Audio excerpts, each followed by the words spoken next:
সেক্ষেত্রে এক আলিফ করে টেনে পড়তে হয়। তাহলে ইয়াউমা ইয়াকু পেশের পরে জজমালা ওয়াও, ইয়াউমা ইয়াকু।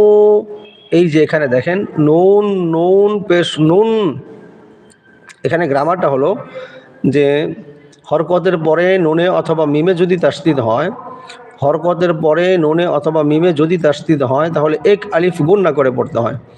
ইয়াউমা ইয়াকুনুন, ইয়াউমা ইয়াকুনুন, আর এটাকে বলে ওয়াজিব গুন্না। ইয়াউমা ইয়াকুনুন, নুন আলিফ জবর না, জবরের পরে খালি আলিফ আসছে।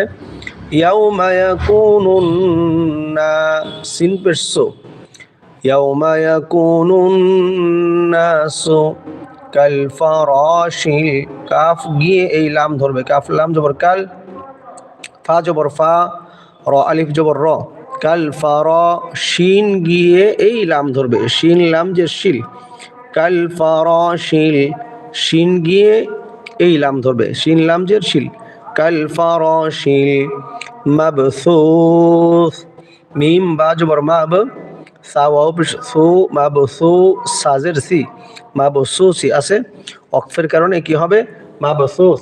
তাহলে ইয়াউমা